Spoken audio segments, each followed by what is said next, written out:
Olá, queridos alunos, queridas alunas, vamos para mais uma aula de processo do trabalho. Nós estamos aqui estudando procedimento ordinário.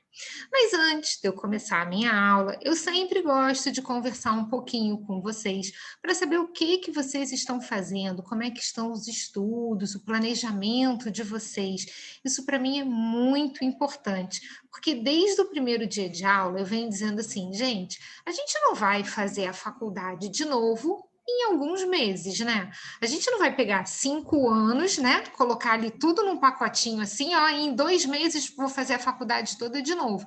Então a gente não vai aprender a matéria, a gente vai relembrar a matéria e a gente vai aprender, na verdade, a fazer a prova. Esse é o ponto mais importante para mim.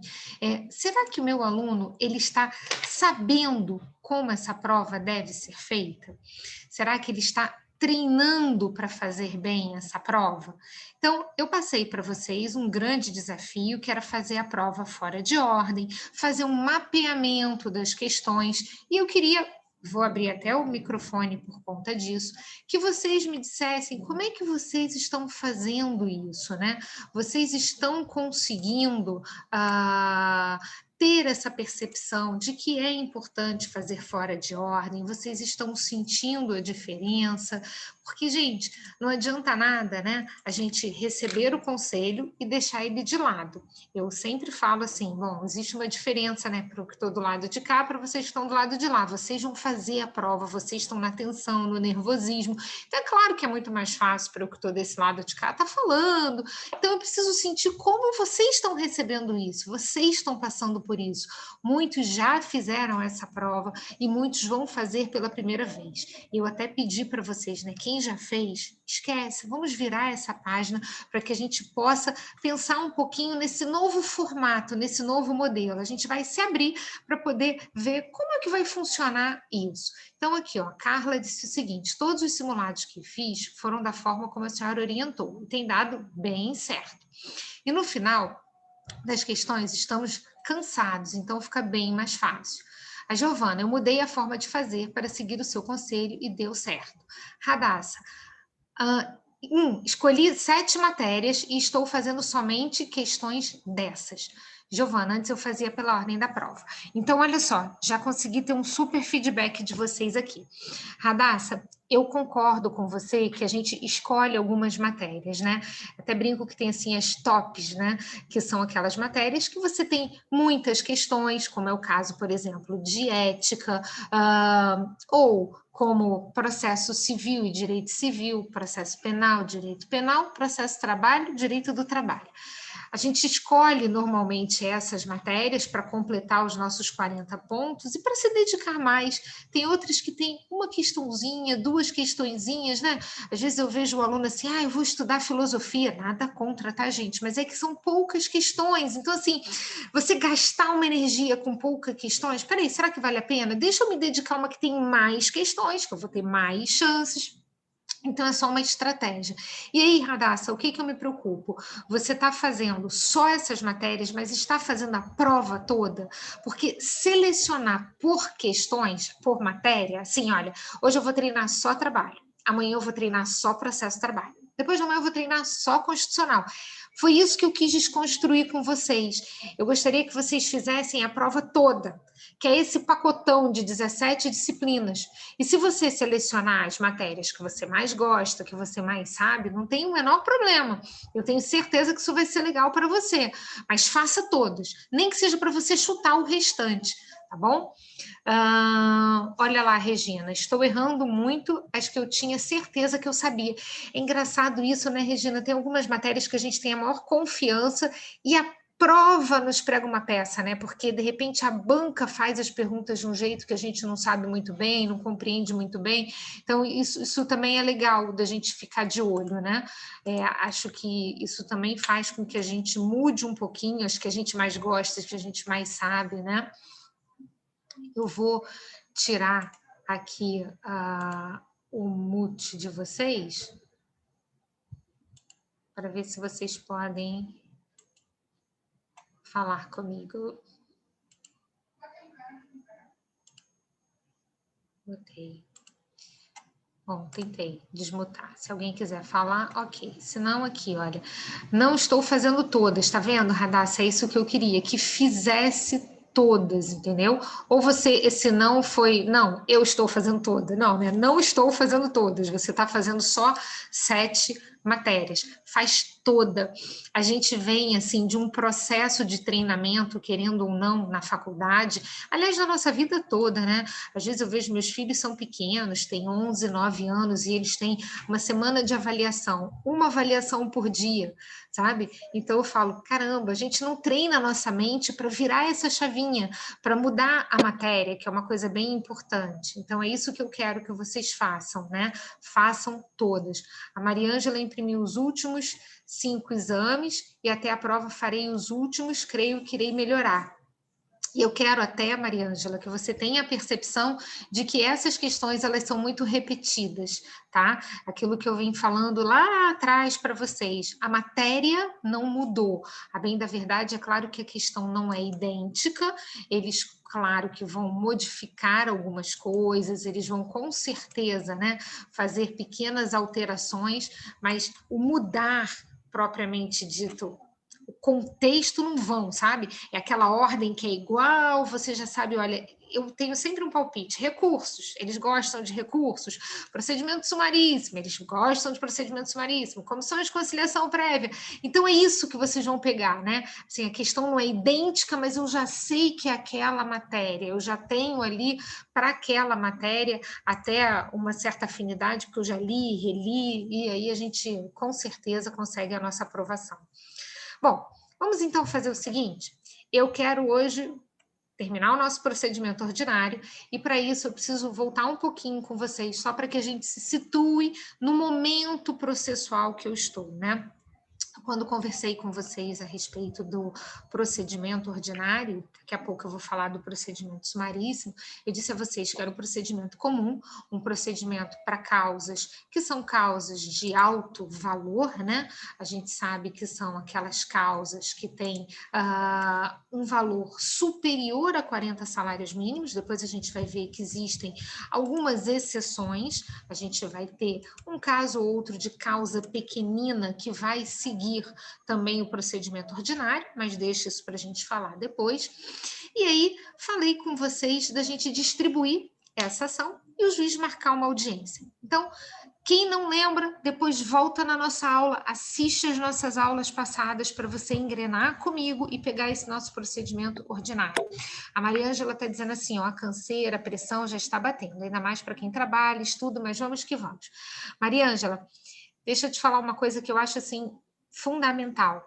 Todas as pessoas que passam e todas as pessoas que não passam são seres humanos, são pessoas que têm problemas, são pessoas que têm uma vida super atribulada. Então, assim, não pega isso para dizer assim, ah, não, mas isso vai me deixar esmorecer. Não, não, não, não, não. Olha só, a gente vai continuar tendo muita coisa para fazer, ainda bem, estamos com saúde, estamos legal para isso, tá? E você vai focar aquele tempinho que você tem, nem que seja 15 minutinhos. Você vai focar para, ó, mete bronca, estuda, faz questões, porque na hora da prova você vai respirar aliviada. Caramba, valeu a pena, passei, tá? Então não deixa bater esse negócio, dá uma angústia às vezes, né? A gente sente uma pressão no peito, tipo, putz, grila, quanta coisa que eu tenho para fazer, será que eu vou dar conta, né? Mas a gente dá conta e a gente vai estudar e vai com essa prova com tudo, tá bom? Então, só voltando, a gente distribuiu a nossa reclamação e foi marcada a audiência. Presta atenção, gente, a audiência ela tem uma ordem e eu quero muito que vocês foquem nessa ordem da audiência comigo. Por que eu quero que vocês foquem nessa ordem? Porque o processo é ordem. Então, primeira coisa que a gente viu aqui, presença das partes na audiência. Perfeito? Todo mundo está presente.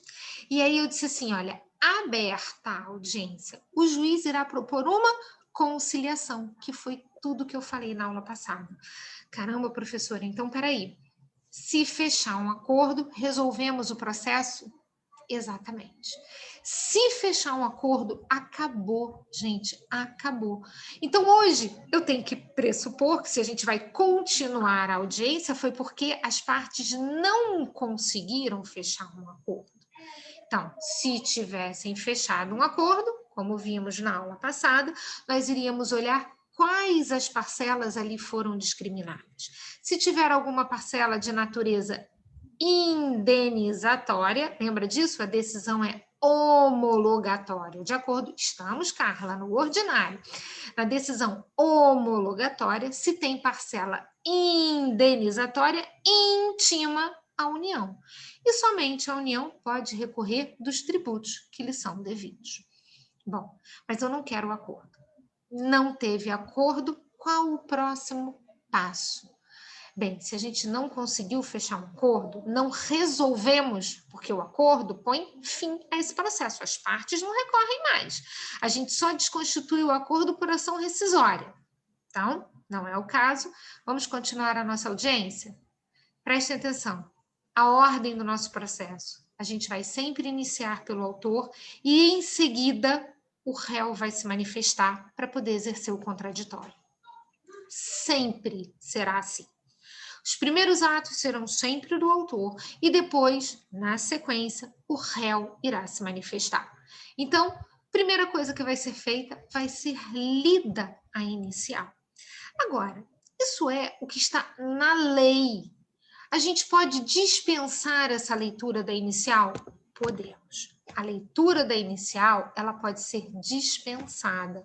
Caramba, professor, eu estava aqui lembrando, eu já assisti muita audiência e eu nunca vi ninguém lendo a inicial. Claro, o autor sabe o que ele quer. O réu, por sua vez, ele recebeu a chamada contrafé, que é a cópia da inicial. E o juiz, ele tem o processo em mãos. Ele sabe o que a parte está pedindo. Então, diz a nossa lei que o juiz pode dispensar aliás, as partes, né? Elas podem dispensar essa leitura da inicial. Juiz, não vamos precisar ler essa inicial, não, e pode ser dispensada a leitura da inicial. Olha o que eu falei para vocês. Logo depois da manifestação do autor, eu tenho o contraditório. Qual é o contraditório? Agora, então, vamos ter a apresentação da defesa. Então, primeiro, leitura da inicial, na sequência, apresentação da defesa. Quais as modalidades de defesa? Como que a gente pode se defender? A primeira defesa, que é uma defesa que a gente conhece muito, até do processo civil, é a chamada contestação. É uma defesa muito importante. Presta atenção, Cleuzinha, minha aniversariante super querida, esse foi um dos assuntos que conversávamos, inclusive, no final da aula passada. Lembra que nos falamos ao telefone, você estava tirando uma dúvida comigo e a gente conversava? Então, presta atenção. Olha só. Se o réu não apresenta defesa, gente, pensa aqui comigo. Quem cala, consente.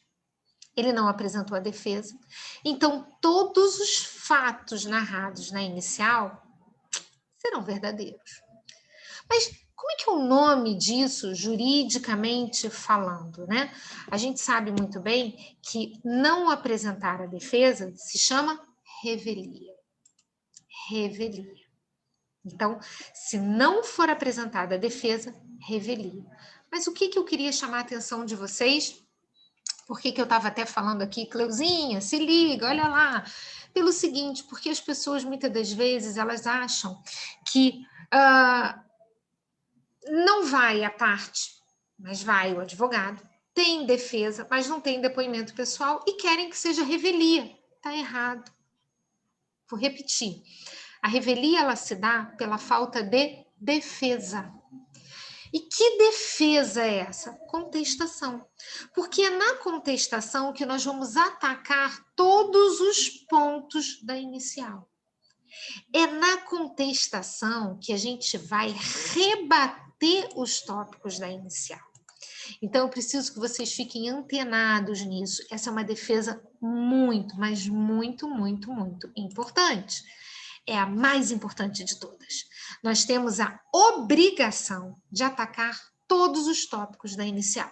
Gente, se tem pedidos de A a Z, eu preciso contestar de A a Z. E esse é o único momento que eu tenho para apresentar minha defesa. Vocês já prestaram atenção num detalhe? Olha só, Mariângela, você já reparou que não existe prazo para emendar a contestação? Já perceberam isso? A gente tem prazo para emendar a inicial, mas a gente não tem prazo para emendar a contestação. Já pensaram nisso? Então, nesse momento da defesa, a gente tem que tratar o princípio da eventualidade e da concentração. Escutem bem, alunos. Um único momento em que eu tenho que concentrar toda a minha matéria de defesa. E eu tenho que trabalhar a eventualidade. Deixa eu dar um exemplo para vocês, ó, juntos aqui comigo, super ligados. Não quero ninguém voando, ninguém aí dormindo, tá? Presta atenção. Vamos imaginar, ó, eu entrei com uma reclamação trabalhista, eu, Isabelle, pedindo horas extras. A Radassa, que é a advogada da ré, ela diz assim, que estranho, essa reclamante pede horas extras, mas ela não fala a hora que ela trabalhava, ela não diz a hora que ela entrava, a hora que ela saía, quanto tempo ela ficava a mais. Tô achando estranha essa inicial. Sabe o que eu tô achando? Que essa inicial, ela é inepta. Vocês concordam comigo? Ó, inépcia da petição inicial. E você não aponta o horário, como é que eu posso preparar minha defesa?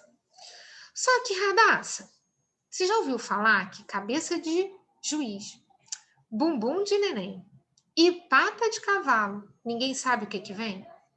É uma caixinha de surpresa. Pode vir uma caquinha a qualquer instante, pode vir. Então, peraí, você precisa estar preparada para isso. Porque o Wellington é o nosso juiz. E o Wellington, ele vai dizer assim, dona Radassa, doutora, né? Você é a advogada da reclamada.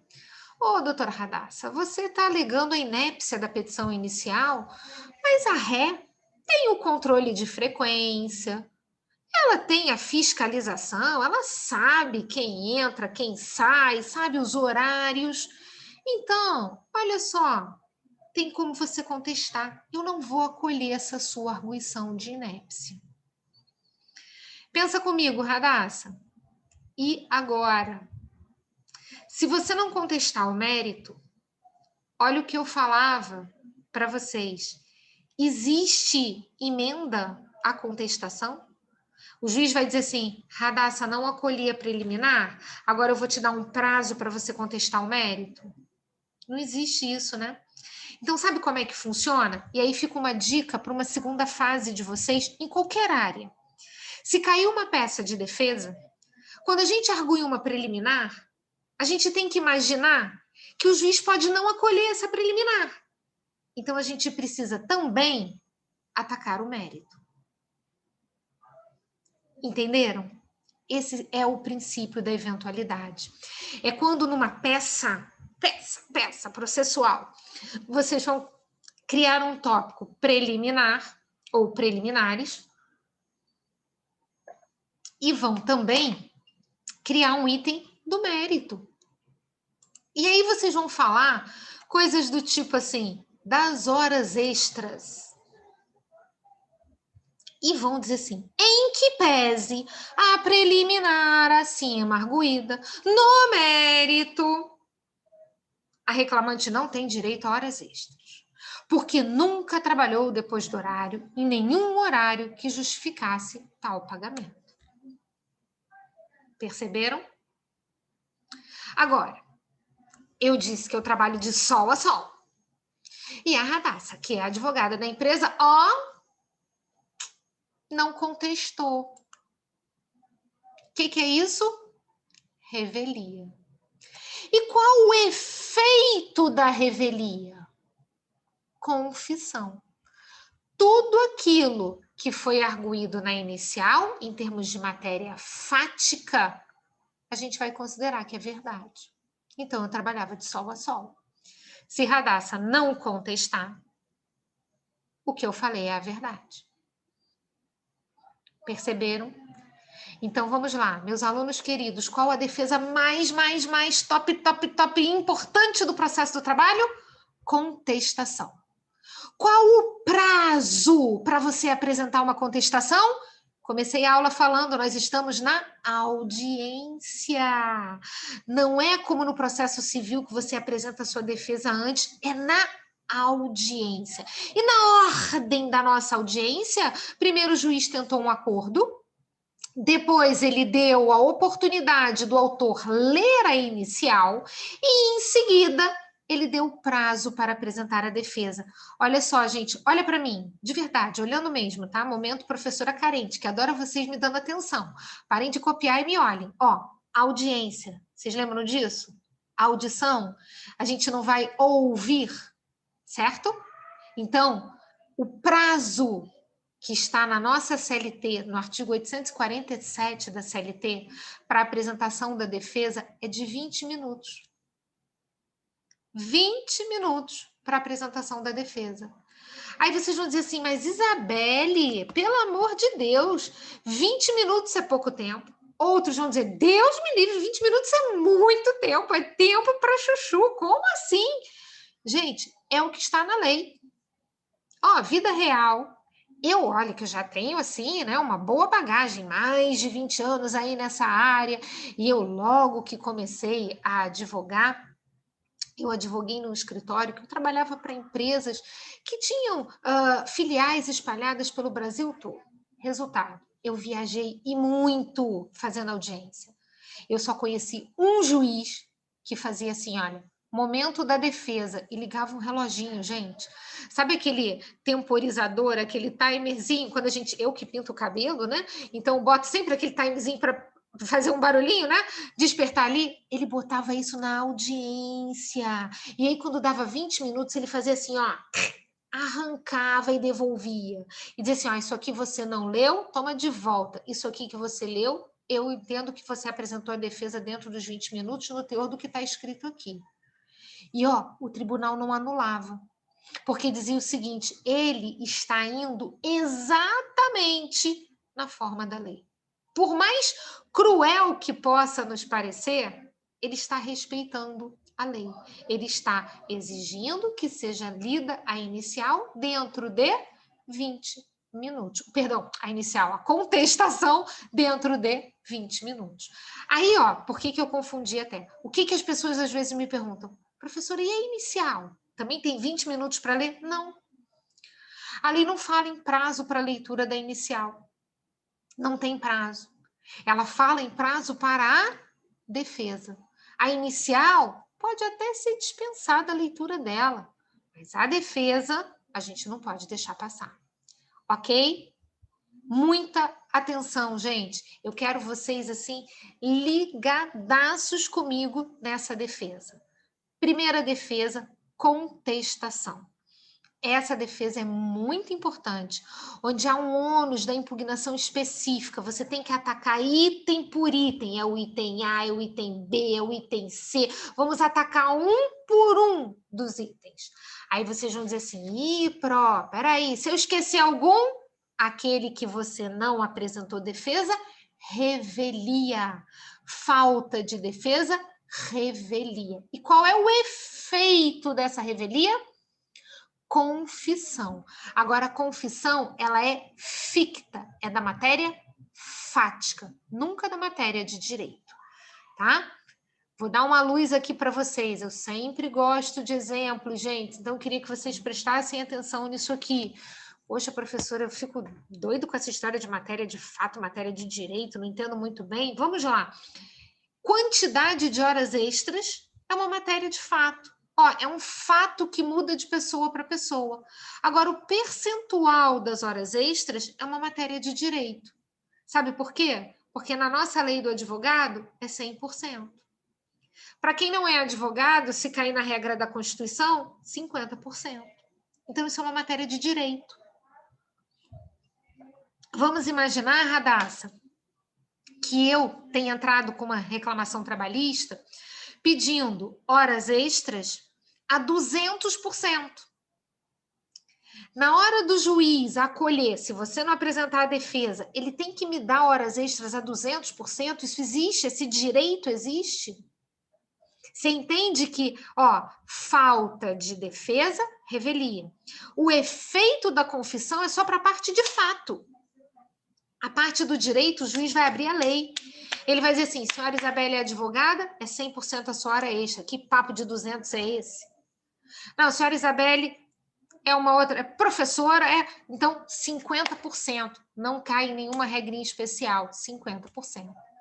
Tá? Então, matéria fática entra na confissão. Matéria de direito não entra na confissão. Gente, muito, muito, muito do que eu estou falando aqui para vocês de processo é processo. Ou seja, é civil, é trabalho, qualquer um deles, tá bom? Não tem mistério. Então, se liga e muita atenção nisso. Detalhe importante. O artigo 847 da CLT, vou ler aqui para vocês, ele diz assim, olha, não havendo acordo, o reclamado terá 20 minutos para aduzir a defesa após a leitura da reclamação, quando esta não for dispensada por ambas as partes. Então, organiza esse artigo comigo. Tentativa de acordo, leitura da inicial, que pode ser dispensada pelas partes, claro que com consentimento do juiz, e depois 20 minutos para apresentação da defesa. Olha a ordem, como é que ficou bonita. Depois, 20 minutos para apresentação da defesa. Agora, quando eu li aqui para vocês, eu li assim, olha, defesa. Eu não li contestação, reconvenção, exceção. Eu li defesa. E quais as modalidades de defesa? Todas as do processo civil. A primeira eu já falei, contestação. E a segunda? Posso para a segunda, gente? Me dá aí um ok. Posso? Segunda forma de se defender? Reconvenção. Lu, obrigada. Artigo 847, gente, para quem está aí acompanhando no chat, olha lá. Qual a outra modalidade de defesa que eu vou falar para vocês? Reconvenção? Como assim, professora? Está no processo civil. Mas eu posso usar no processo do trabalho. Eu vou começar dando um exemplo, tá, gente? Que eu acho que não adianta ler conceito e a gente não entender lufas, né? Olha só. Vamos imaginar que eu, Isabelle, esteja usando um EPI, equipamento de proteção individual, que está me apertando. Ah, mas tá do meu tamanho, tá tudo, mas eu acho isso incômodo, eu não gosto. Tem gente que é assim, né? Vocês sabem que eu gosto de dar aula com o fone, porque eu acho que fica melhor, filtra, não fica tanto ruído e tal. Tem professor que trabalha comigo que diz assim, nossa, não me bota com fone no ouvido, me deixa com o microfone aquele de lapela, mas não bota nada no meu ouvido que parece que espreme meus miolos, né? Claro, se tiver realmente te incomodando, for algo que esteja ruim, você pode justificadamente não usar. Mas se não for esse o caso, tem que usar. Em alguns casos, isso não é um fone, isso é um protetor auricular, ele te protege de ruídos, como quem trabalha na pista do aeroporto, como quem trabalha num lugar de alto barulho, né? Como numa construção, sabe aquele operador daquela britadeira? Aquele barulho, gente, é ensurdecedor. Então, ele tem que usar um equipamento. Aí ele pega esse equipamento, ó, bota no pescoço. Não usa, deixa para lá. Aí vem o patrão, se liga nisso, que já é dica de direito do trabalho, e vê. Vocês sabem que se não houver justificativa para aquele empregado não estar usando o equipamento de proteção individual, ele pode ser mandado embora por justa causa. Esta é uma falta grave. Grave. Poxa, professora, então esse sujeito é insubordinado, porque o superior hierárquico dele mandou ele usar um equipamento individual e ele não quer, ele não está usando. Então, falta grave. Pode mandar embora? Posso. Aí, eu fui mandada embora. O patrão virou e falou assim, senhora Isabelle, estou te demitindo. Você não está usando equipamento de proteção individual, o uso é obrigatório. Senhora, me desculpe, mas... Porta da rua, serventia da casa, um beijo, tchau. Aí, gente, lembra que eu estava com... É porque eu não vou fazer de novo, não, porque senão depois... Mas eu tirei aqui, botei no pescoço, eu levei para casa. Levei para minha casa, saí com ele para casa. Me ajudem, o patrão quer de volta esse equipamento de proteção individual. Ele quer de volta. Ele simplesmente falou assim, uau, senhora Isabelle saiu daqui e levou o meu aparelho, o meu equipamento de proteção individual. Vamos pensar? Olha só, a Radassa que é a advogada aí da empresa, hein? Radassa, eu entrei com uma reclamação trabalhista e disse que eu quero afastar essa justa causa. Disse que não é possível, que o que eu cometi não foi nenhuma falta grave, que isto é um verdadeiro absurdo, que eu estava com equipamento no ouvido, só tirei um pouquinho. E que eu quero, então, aviso prévio, 13º, férias, quero tudo, 40% de FGTS, guias para sacar o fundo, seguro-desemprego, blá, blá, blá. Radassa vai fazer a defesa, não vai? E a Radassa vai contestar. Ela vai dizer assim, Isabelle não tem direito a nenhuma parcela rescisória, porque a demissão dela foi por justa causa. Porque ela foi insubordinada. Ela não utilizou o equipamento de proteção individual. Radassa, só que você tem que aproveitar esse momento para pedir para eu devolver isso aqui, ó. Você lembra que eu tava com um negócio que era para tapar meu ouvido, para poder tirar aquele ruído e tal, e eu levei para casa porque eu, ao invés de botar aqui, eu tava com ele no pescoço?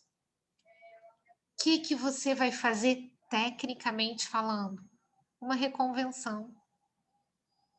Só que, ó, nos antigamente, há muito tempo atrás, isso era feito numa peça separada, numa petição separada, uma petição de reconvenção, onde a gente diz que a gente inverte. Quem era autor vai virar réu e quem é réu vira o autor. O CPC mudou. Quando eles reformaram o CPC, eles disseram assim, gente, que uma peça para lá, outra peça para cá, até porque a gente já está de olho nesse processo eletrônico, né?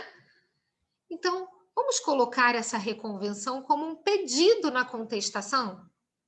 Você vai lá na sua contestação, vai lá embaixo e faz assim, ó, pedido de reconvenção.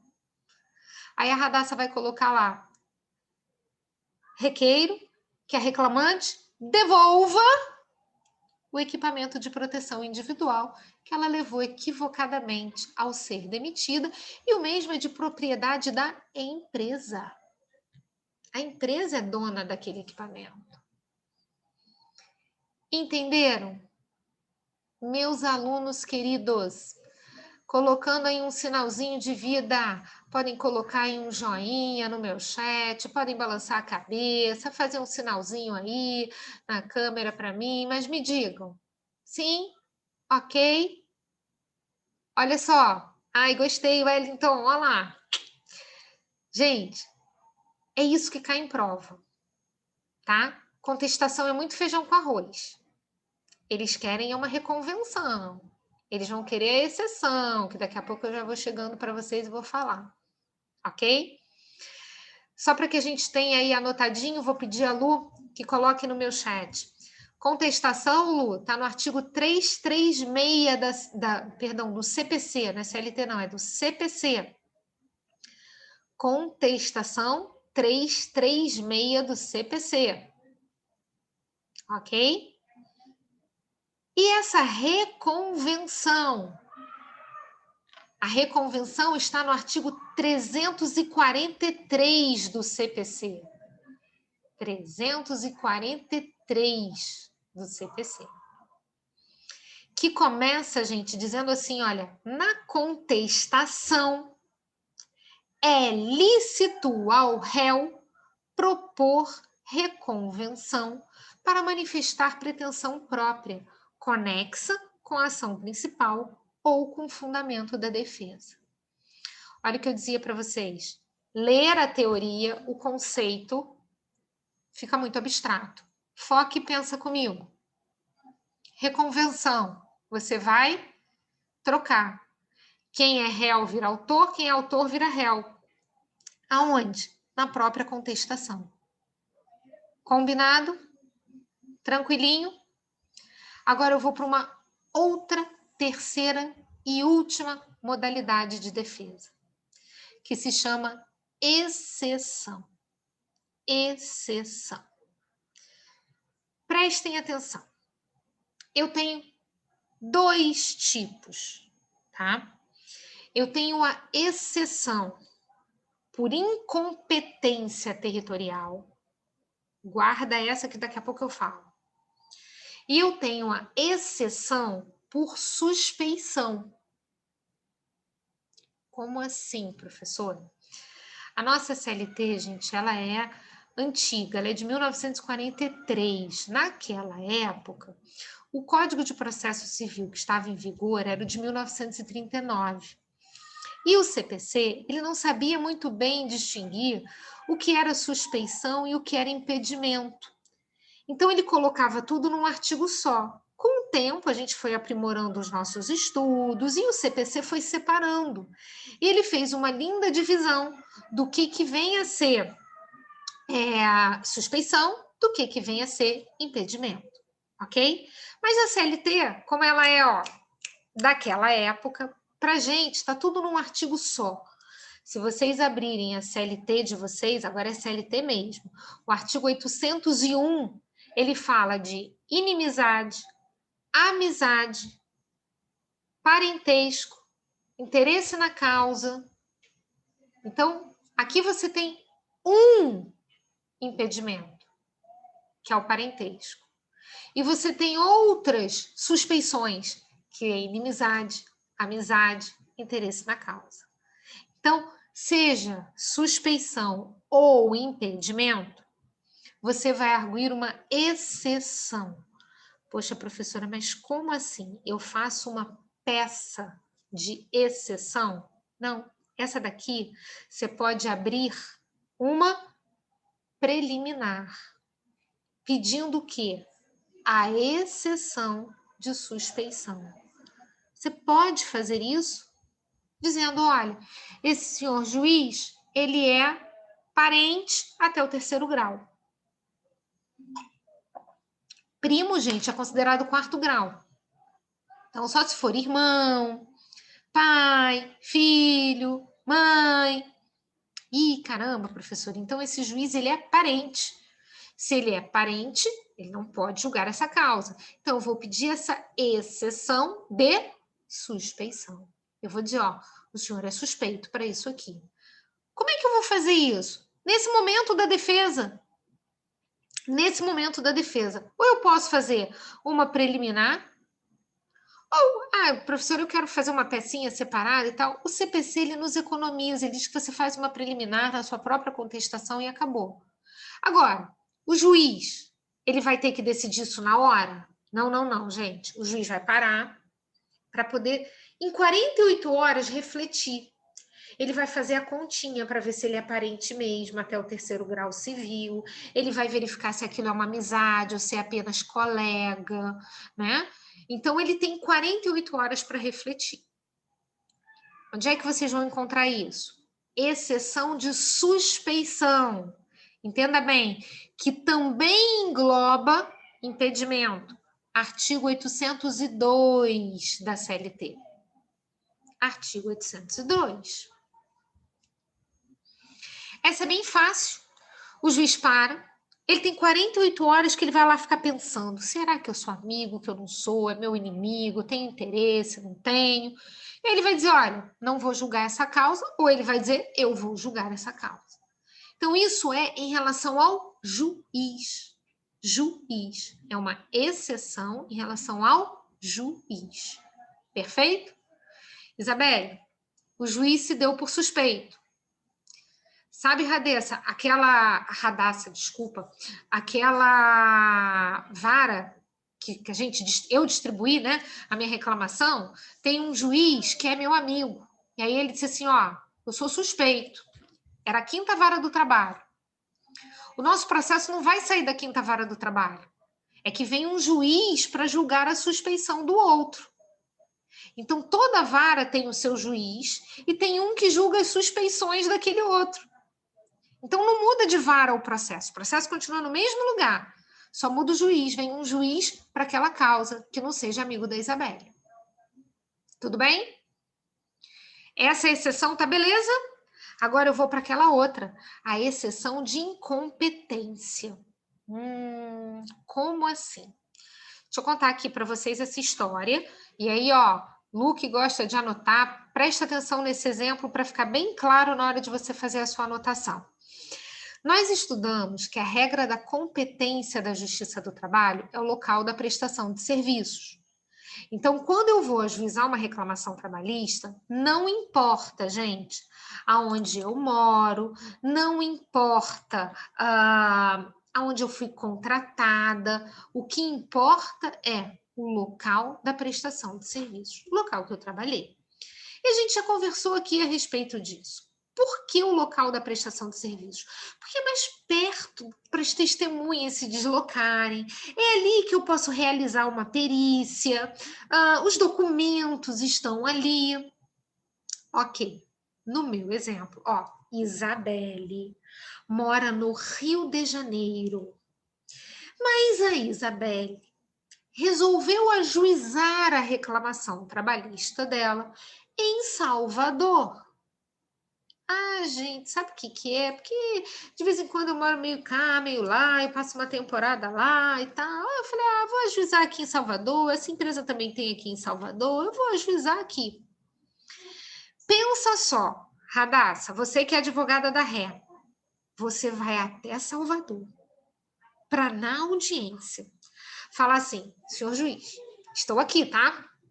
Mas não deveria estar aqui, porque a senhora Isabelle trabalhou lá no Rio de Janeiro. Quem deveria julgar essa causa era o juiz lá do Rio de Janeiro. Vamos mandar esse processo para lá? Olha que loucura, Radassa. A gente ia gastar um dinheiro e um tempo.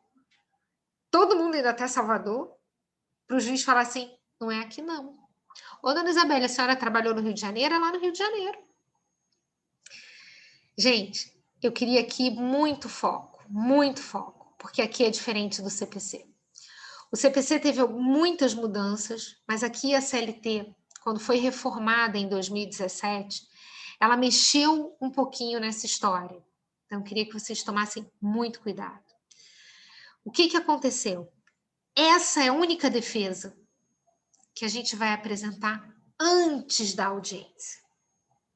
Meus alunos, decorar, guardar no coração e não esquecer mais. Com o exemplo, ó, mole, mole, fácil, fácil. Não vamos esquecer. Se liguem, atentos, muita, muita, muita atenção. Olha só, eu não vou até a audiência. Para lá, a gente chegar à conclusão de que não era naquele lugar, era em outro. Então, o que fez o legislador? Ele disse assim, se for uma exceção de incompetência em razão do lugar, incompetência territorial, entre antes da audiência.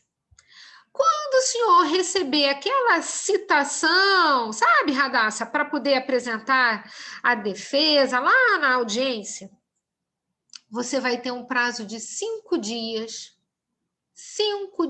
antes da audiência, para você arguir essa exceção de incompetência. E o juiz, ele vai suspender a audiência. Ele vai primeiro resolver isso. Então, você vai mandar a sua petição. Ele vai resolver para depois, sim, a gente continuar com a nossa ação, para a gente tentar acordo, para a gente dispensar a leitura da inicial, para ter as outras modalidades de defesa. Então, essa é a única defesa que a gente apresenta antes da audiência. E, gente, por uma lógica absolutamente incrível. Não faz o menor sentido todo mundo se deslocar para um lugar para chegar lá, não é aqui. Já pensou o gasto? O tempo? Então, artigo 800 da CLT. Esse a gente vai marcar com uma caveirinha. Perigo, perigo, cuidado, atenção. É o nosso artigo oração. A gente vai ler, até a gente absorver, aprender. Não pode esquecer. O artigo 800 ele diz o seguinte: apresentada a exceção de incompetência territorial, no prazo de 5 dias a contar da notificação antes da audiência, e impeça que sinalize a existência dessa exceção, seguir-se-á o procedimento estabelecido neste artigo. Parágrafo 1º, protocolada a petição, será suspenso o processo.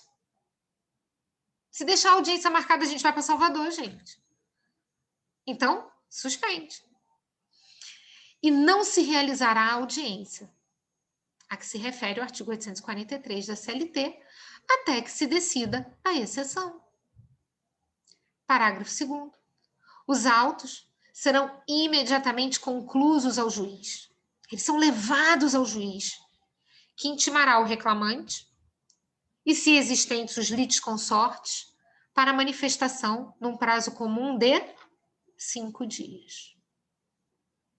Eu quero esse prazo aqui muito claro para a gente, 5 dias. Qual o prazo que a gente tem para apresentar essa exceção? 5 dias do recebimento da sua notificação, que é a citação do réu. Isso é antes da audiência. E quando o juiz dá a parte contrária, na verdade vai ser o autor aqui, né? A parte contrária da exceção. Prazo para ele se manifestar, o prazo tem que ser igual. 5 dias.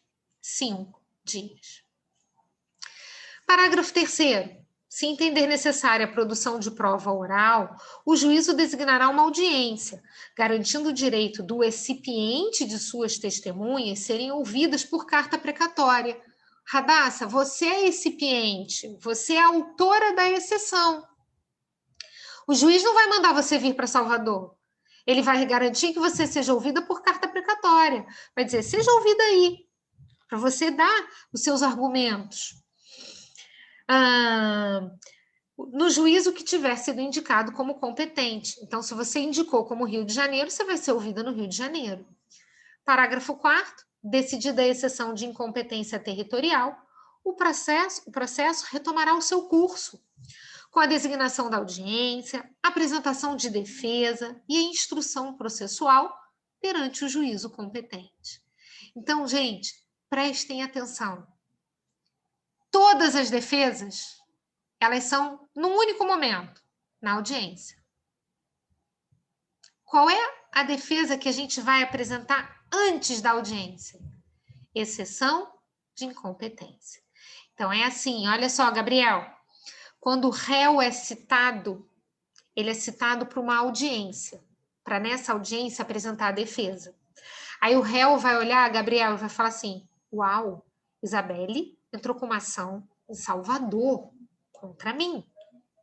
E aí Radassa vai dizer assim, tenho 5 dias do recebimento desta notificação, chamada citação, para apresentar a exceção e dizer, senhor juiz, não tenho nada para fazer em Salvador, isso é Rio de Janeiro, porque ela trabalhou no Rio de Janeiro. E aí o juiz, ele vai querer ouvir a Isabelle, porque que essa doida quis entrar com ação em Salvador, né? Vai que eu digo assim, não, senhor juiz, eu trabalhei no Rio, mas no finalzinho do meu contrato eu vim para Salvador e trabalhei aqui. Então eu escolhi o último local da prestação de serviços, Salvador. Então por isso eu quero que seja Salvador. E embora a maior parte do meu contrato tenha sido mesmo Rio de Janeiro, mas o finalzinho foi aqui. Então eu quero Salvador. Entenderam? Ok, Gabriel? Então, são 5 dias para apresentar a exceção de incompetência territorial antes da audiência. E depois, o juiz intima a parte contrária para se manifestar em 5 dias. Tranquilo, meus alunos? Agora vamos lá. VaptVupt no meu chat. Responde para mim. Qual o prazo para apresentação de defesa no processo do trabalho?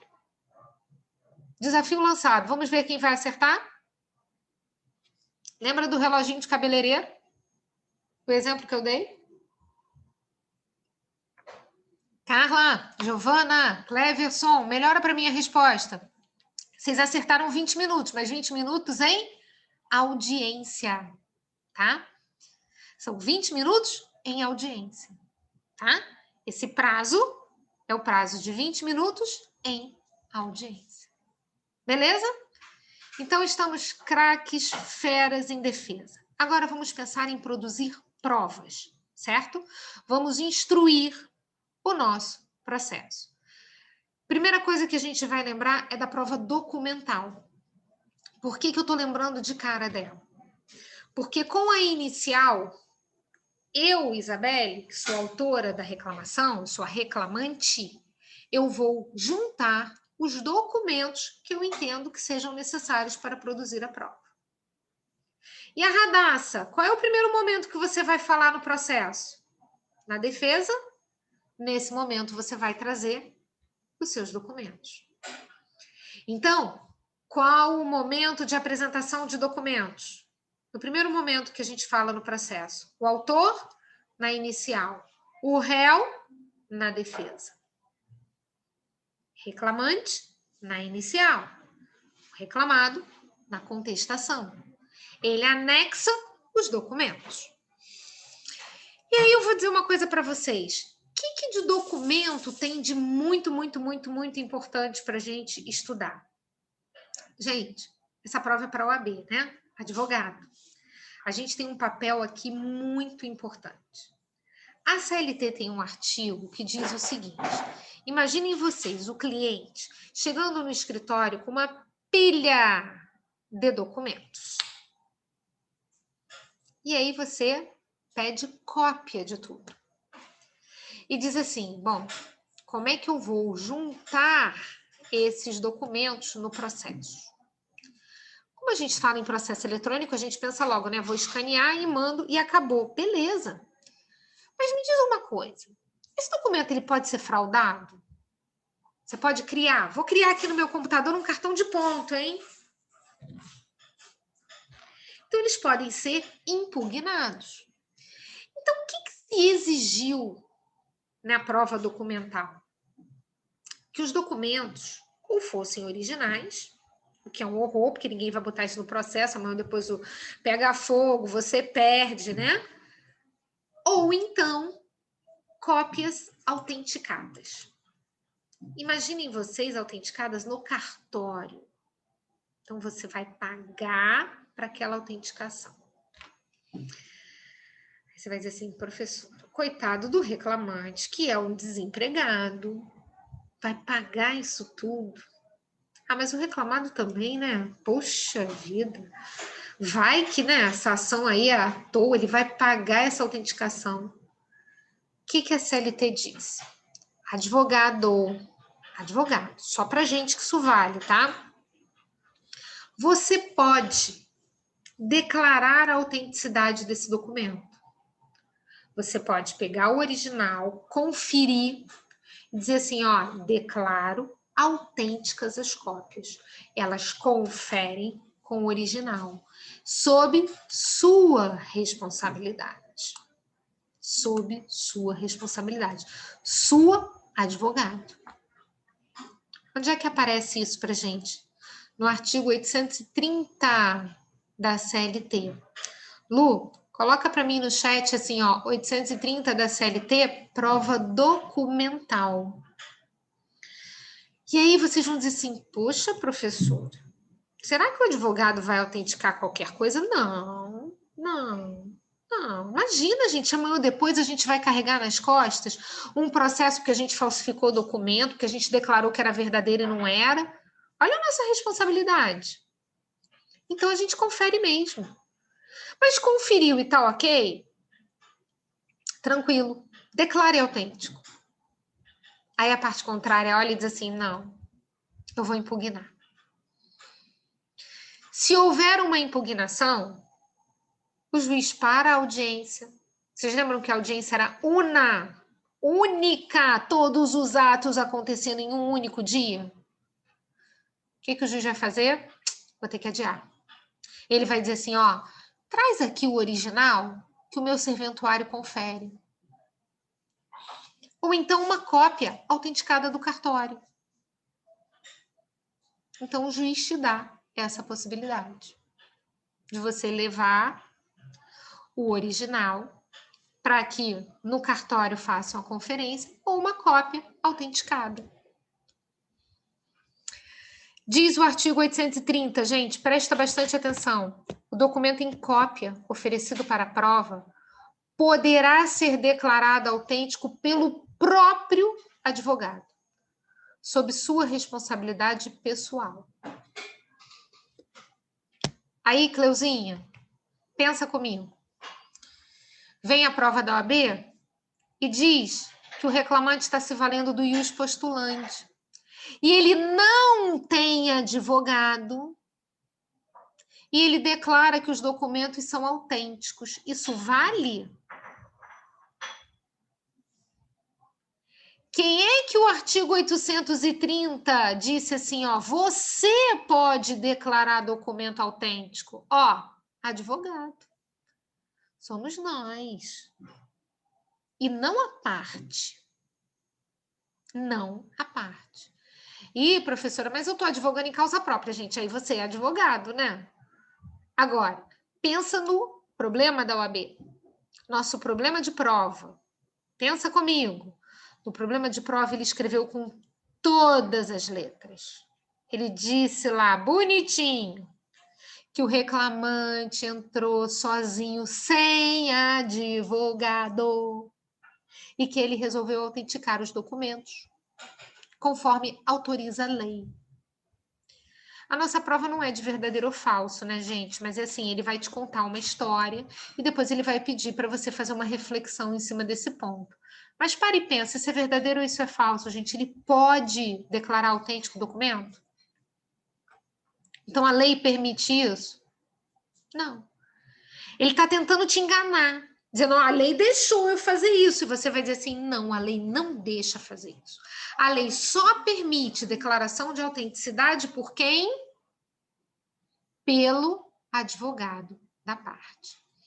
E o parágrafo único desse artigo diz assim, olha, impugnada a autenticidade da cópia, a parte que produziu será intimada para apresentar cópias devidamente autenticadas ou original, cabendo ao serventuário competente proceder à conferência e certificar a conformidade entre esses documentos.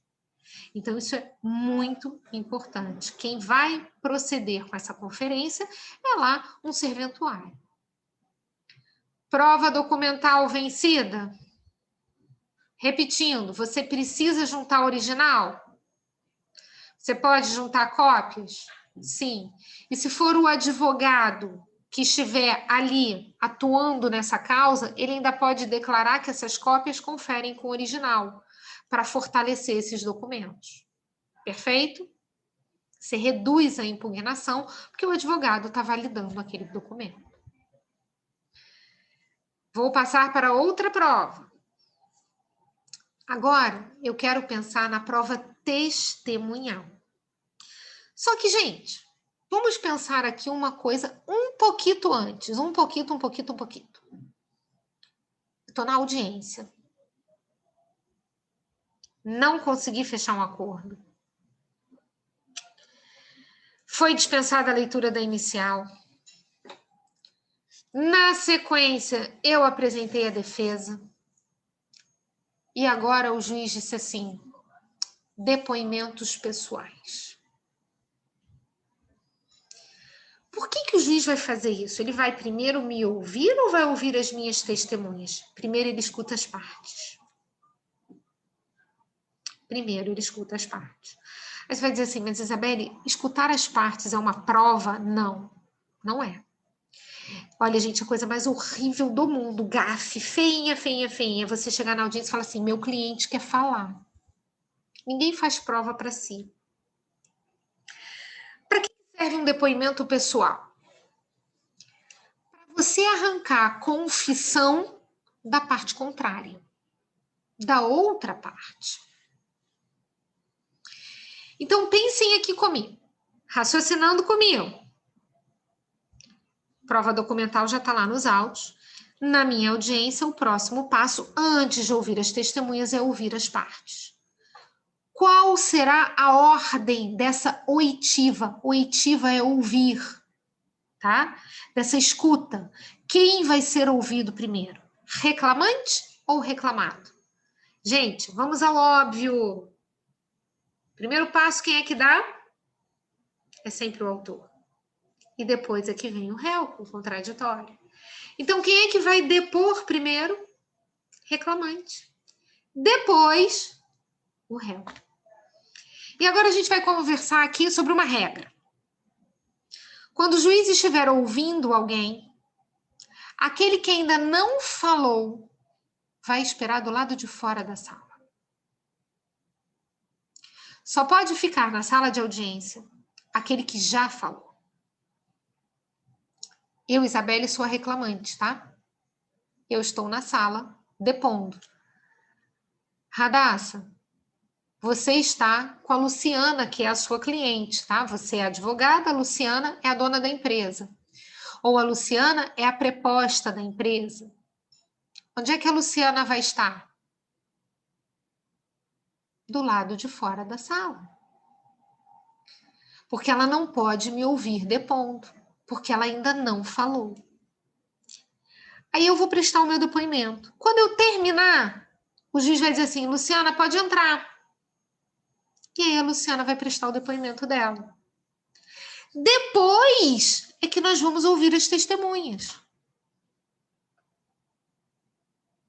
Se é que vamos ouvir as testemunhas. Como assim? Primeiro, posso não ter testemunha. Não pode acontecer isso, gente. Não tenho testemunha para ouvir. Ou então, esse depoimento pessoal, ele pode alcançar o objetivo dele. Eu posso confessar. Fiquem antenados ao exemplo. Eu, Isabelle, estou pedindo horas extras. Se lembram disso? Que eu pedi horas extras? Lu já sacudiu a cabeça e disse que lembra, né, Lu? Olha que interessante. O juiz pergunta assim, senhora Isabelle, você trabalhava de que horas a que horas? Eu entrava às 8, eu saía às 5. Senhora Isabelle, você trabalhava quais dias da semana? De segunda a sexta. Senhora Isabelle, você trabalhava depois do horário? Nunca. Dava a minha hora e, picava a mula. Saía correndo. Mas, dona Isabelle, você não fazia horas extras? Eu não. Dava o meu horário, eu ia embora. Pessoal, pensa comigo. Gabriel, Wellington, Alá. O que eu fiz? Confessei. A confissão é quando você fala algo que lhe prejudica, que é ruim para você. E a confissão é a rainha das provas. Me diz uma coisa, para que o juiz vai ouvir testemunha de hora extra se eu disse que eu não trabalhava em hora extra? O que vai prevalecer? O que eu falei? Ou ele vai ouvir alguém? Testemunha? Não tem sentido, né? A confissão é a rainha das provas. Agora eu vou mudar. Eu não confessei, não. O juiz perguntou assim, Isabelle, qual o horário que você trabalhava? Falei, eu trabalhava às 8, tinha que sair às 5, mas olha, eu não saía antes de 10 da noite. Dona Isabelle, isso todo dia? Todo dia. De segunda a sábado, tá? Não era nem de segunda a sexta só, não. Bom, eu não confessei nada, tá, gente? Não confessei nada, não falei nada de ruim. Tem hora extra, tenho, ainda disse o quanto. Beleza. Agora, Radassa, chama a Luciana aí para entrar que eu vou ouvir a Luciana. Aí o juiz pergunta assim, Dona Luciana, Você sabe o horário que a dona Isabelle trabalhava? Lu, você diz assim, ó. Hã? Sei não. Mas quando você chegava para trabalhar, ela já estava lá? Não sei. Ela ficava depois do horário? Não sei. Aí o juiz vai dizer assim, Luciana, você não sabe nada, né? Tudo que eu estou te perguntando? Não sei, não sei, não sei. Isso se chama evasivas. A Luciana está usando palavras vazias, não está dizendo nada. Quem cala não consente. Então, se você não sabe nada, Luciana, ó, o que eu falo é verdade. E aí também não precisa ouvir testemunha. Isso é uma forma de confissão. Ou pior, Luciana, qual o horário que a Isabelle trabalhava? De sol a sol. Eu chegava, a Isabelle já estava. Eu ia embora, a Isabelle continuava. Aliás, eu acho que a Isabelle fazia parte até dos móveis daquela empresa, porque ela vivia lá dentro. O que houve então, Luciana? Acho até que Luciana será demitida, né? Porque o patrão vai dizer assim, que louca! Ela confessou! Gente, precisa ouvir testemunha. A própria Luciana, que é a empregadora, disse que eu faço hora extra. Ô, Lu, se você falou que eu faço hora extra, tá falado. Então, vamos lá. A minha frase é a seguinte, ó. Vou escrever no chat. A confissão é a rainha das provas. Deixa eu voltar aqui no chat. A Leide me falou assim, ó, então a oitiva das partes é na fase da tentativa de acordo ou entram os dois e na hora da oitiva a outra parte sai. Perfeito. Olha só, Leide. Os dois entram para tentar o acordo, porque na tentativa de acordo eles precisam estar presentes. Os dois permanecem para que seja lida a inicial, para que seja apresentada a defesa. Agora, na hora do depoimento, ó, sai Lu, fica Belle. Vem, Lu! E fica Belle. Porque quem já falou, fica na sala. Ok? E agora vamos passar para as testemunhas. Mesma coisa. Vai entrar uma por vez. Primeiro as do autor, depois as do réu. Elas vão ficar lá fora? Vão. Compreendeu? Perfeito? Aqui também antes, olha, a Mariângela estava dizendo o seguinte, fui testemunha uma vez do lado da reclamante, estou lembrando dos procedimentos. Essa amiga ganhou uma indenização top e nem me chamou para comemorar depois. Essa é boa, né? Mas você sabe, poucas são as pessoas, Mariângela, que vão como testemunha. As pessoas correm a beça de ser testemunha. Por quê? Porque a testemunha é diferente da parte. Eu posso chegar lá e falar que eu trabalhava de sol a sol. Eu posso falar o que eu quiser, porque não existe um crime de falso depoimento. Eu não faço prova a meu favor. O juiz só vai pegar a confissão, que é o que tem de ruim para mim. Agora, olha só, a testemunha não. Vamos lá. Pensa aqui comigo, gente, ó. Passamos os depoimentos. A Isabelle prestou depoimento. Depois, quem prestou depoimento foi a Luciana. Então, primeiro o autor, depois o réu. Nenhuma das duas confessaram, agora nós vamos ouvir a testemunha. Já vou te responder agorinha, tá, Regina? Olha só, a testemunha não pode ser amigo, inimigo, nem parente.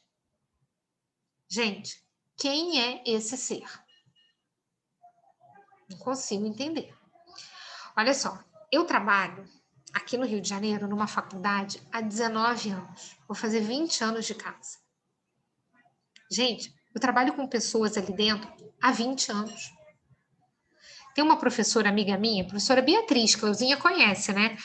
Bia trabalha comigo. Bia entrou um pouquinho depois de mim. Se eu tenho 19, Bia deve ter 17 anos de casa. Eu sou amiga da Bia há 17 anos. Nós fomos ao casamento uma da outra, nós vimos os nossos filhos nascerem, nos visitamos na maternidade. Como é que eu vou chamar a Bia para ser minha testemunha? Vão dizer assim, não, mas ela é sua amiga. Aí ela vai dizer, não, eu sou colega de trabalho. Entenderam como é difícil?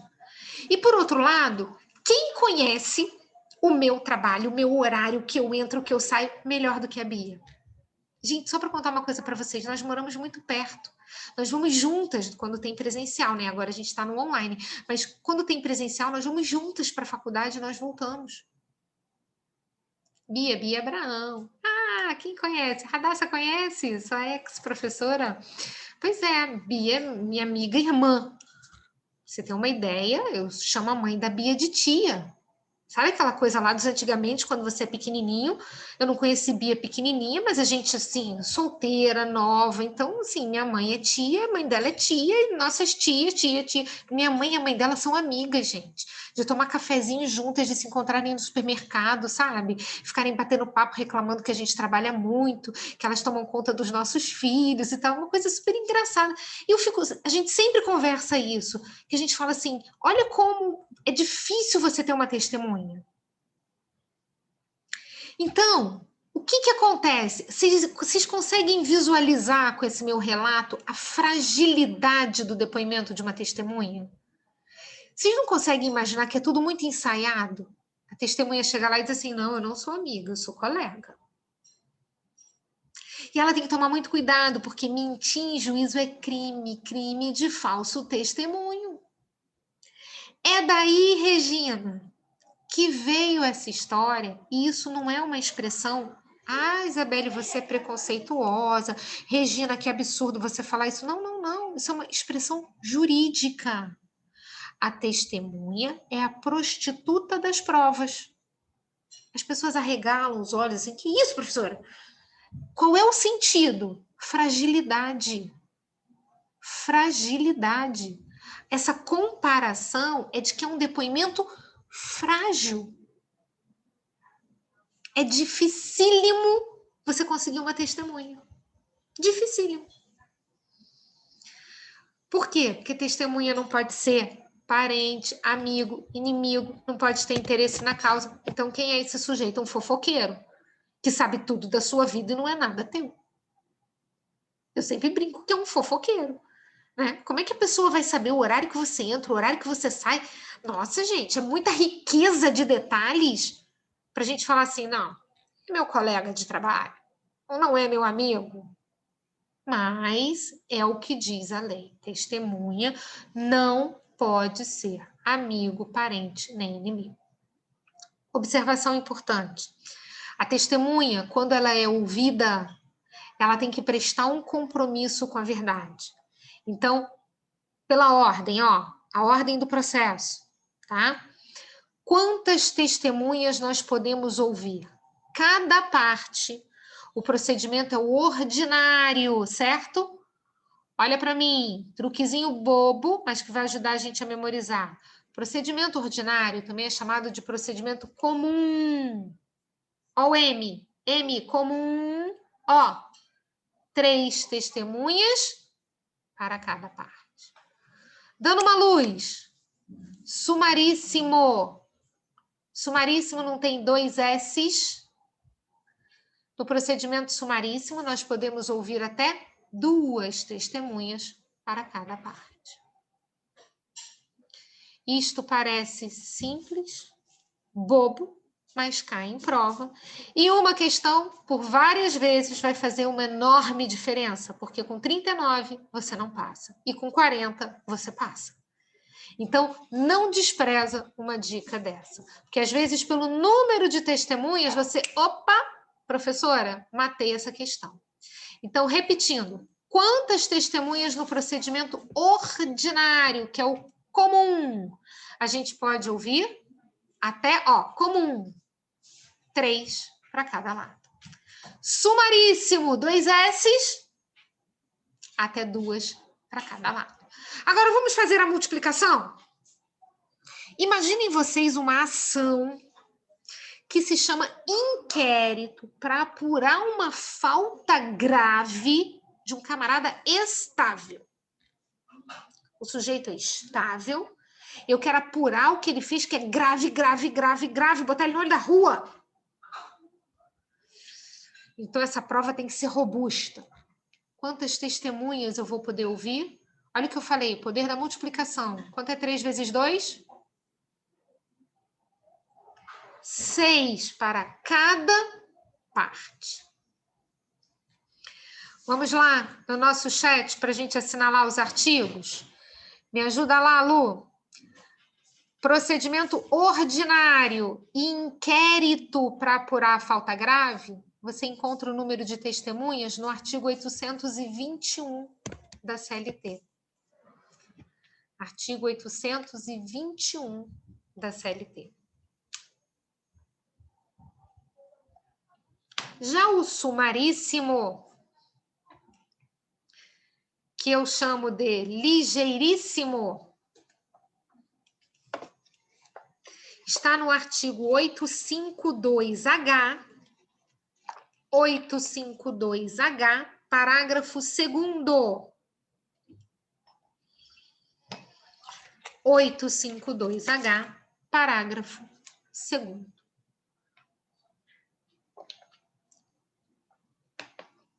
Número de testemunhas perfeito? Agora, mais um detalhezinho. A testemunha, quando ela chega, ela precisa ser qualificada. Eu preciso saber aonde ela mora, para saber se ela é um vizinho. Vocês já pararam para pensar que vizinho é suspeito? Você quer briga com o vizinho? Ou você quer ou você não quer, né? Então, assim, eu tenho que saber o endereço, eu tenho que saber o nome. Mas olha só, de repente pode ser parente, aí a gente vai ver o grau de parentesco. Meus primos não são Gravatá, né? Rafa não é Gravatá, Pedro não é Gravatá. A mãe deles é que é Gravatá. Então, assim, na hora de você ver o grau de parentesco, às vezes o nome, a gente pensa assim, opa, peraí, deixa eu ver. Mas primo, Isabelle, não é não, porque é 4º grau, é só parentesco até o 3º grau civil. Então, são coisas assim que, na qualificação, o juiz pode pegar, a parte contrária pode ver, porque se essa testemunha for suspeita, a gente não vai ouvir como testemunha. O juiz pode querer ouvir só como informante, como um mero informante, mas não como testemunha. E aí vem a parte 2. Depois de qualificar, essa testemunha tem que prestar um compromisso em falar a verdade. Compromisso com a verdade. Puxa, professora, como é que funciona isso? Lá nos antigamente, o nosso direito canônico estava ali. Então, se pegava a Bíblia, se colocava a mão na Bíblia e dizia o quê? Juro por Deus, perante Deus e para Deus que não irei mentir, porque sei que se mentir estarei cometendo um crime de falso testemunho. Gente, não era exatamente assim, mas era mais ou menos isso, tá?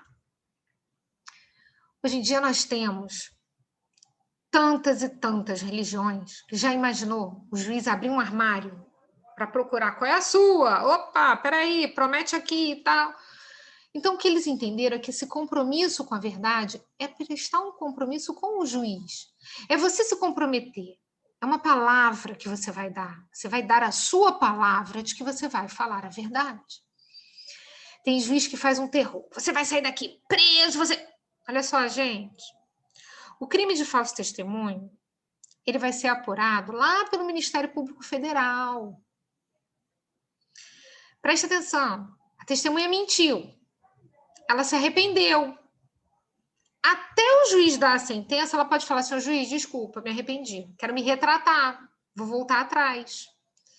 Então, sair preso é se você desacatar a autoridade, tá? Então, tem que ser uma coisa mais leve. O depoimento é o que você tem conhecimento.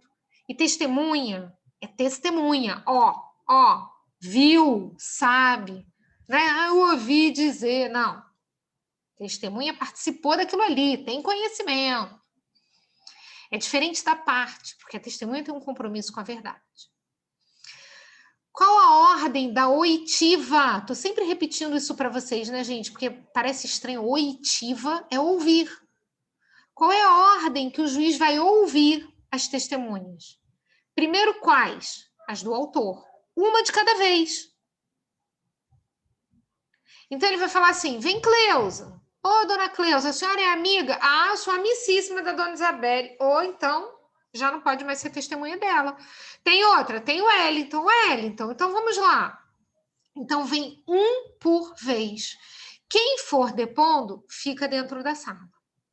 Quem ainda não depôs, fica do lado de fora. Depois que as testemunhas do autor prestarem o depoimento, vão vir as do réu. Mesma coisa, uma de cada vez. E por que o juiz não vai mandar todo mundo embora? Ah, já falou, vai embora. Já falou, por que ele vai deixando na sala? Quem saberia me dizer o porquê? Me ajudem aí.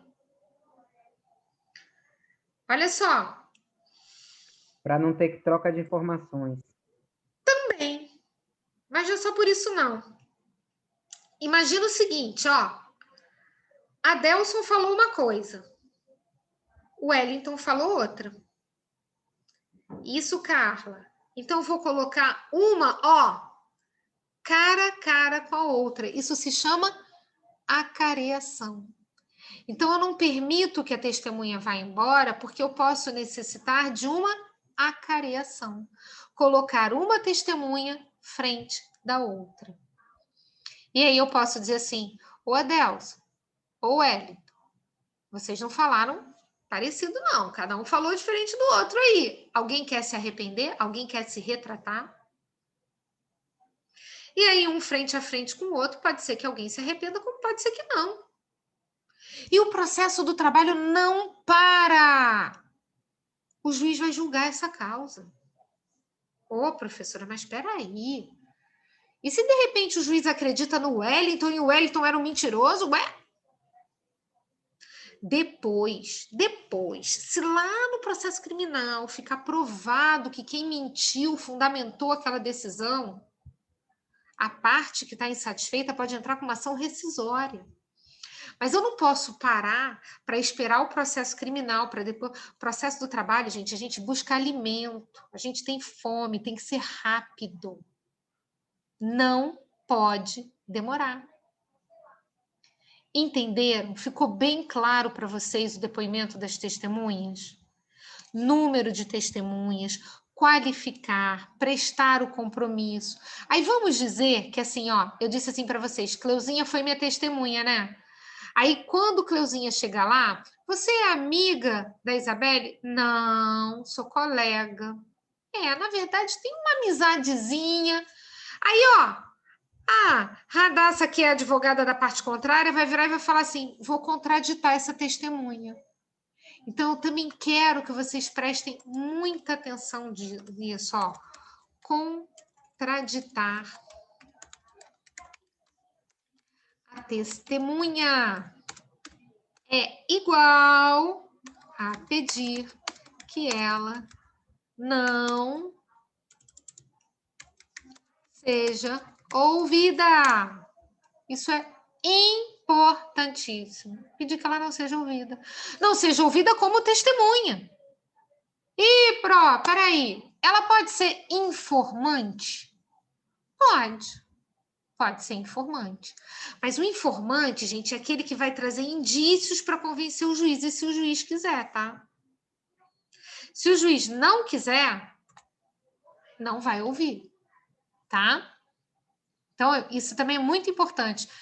A testemunha, ela tem compromisso com a verdade, o informante não. Então, se o juiz não quiser ouvir, não vai ouvir. Outro detalhe, que eu quero vocês antenadíssimos comigo, agora mexendo um pouquinho lá com o direito do trabalho. Vamos imaginar, minha testemunha era Cleusa, né? Mas Cleusa tem trabalho no dia do depoimento. Cleusa pode faltar ao trabalho para vir depor como minha testemunha? Ela vai ser descontada? Não será descontada, porque o compromisso da Cleuzinha não é comigo, é com o juiz. A testemunha, ela tem um compromisso com o juiz. E nesse compromisso, ela vai precisar faltar do trabalho e não vai ser descontada, tá? Não se desconta, isso é uma falta justificada. Pelo tempo que o juiz precisar que ela fique lá para ser ouvida, ela vai ficar. Gente, mas olha só, a Cleuzinha tá aqui pensando, ela tá assim, eu não quero ser testemunha nenhuma. E ser testemunha é uma furada. Ai, que eu vou sair de lá preso, tô com medo, não vou nada. Ela é obrigada aí, minha gente? É sim, Lu, é sim. E vou te dizer mais. Se ela não for espontaneamente, o juiz pode intimar, mandar uma cartinha. Se não for, o oficial de justiça conduz. E ela pode, inclusive, ser multada. O artigo 730 da CLT fala que a testemunha que está retardando o feito, que não está colaborando com a justiça, ela pode ser multada. Ah, mas aquela multa que está lá é uma multa bem esquisita. Esquece o valor. Eles atualizam isso através de portarias, todo ano mudam. Então, um está o FIR, outro está uma outra unidade de referência. Esquece o valor. O que pensa é testemunha. Se não for, pode receber multa. Agora, é claro, né, gente? Ela tem que ter sido o quê?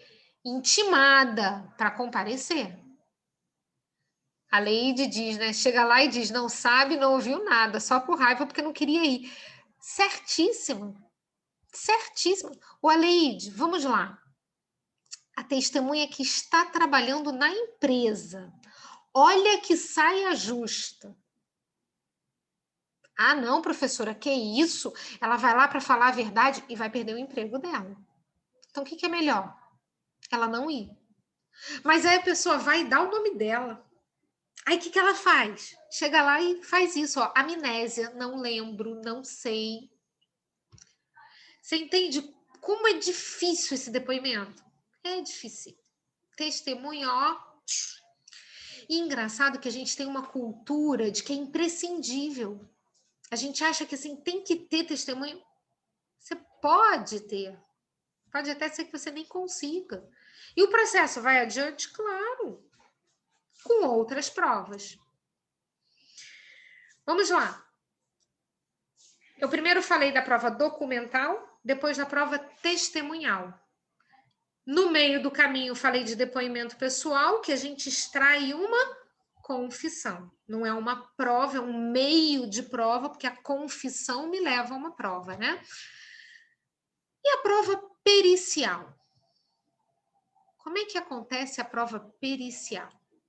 Gente, antigamente, as partes escolhiam um perito. Só que quem decide é o juiz. O perito, quem tem que escolher é o juiz. É um profissional de confiança do juiz. É um profissional liberal que o juiz confie.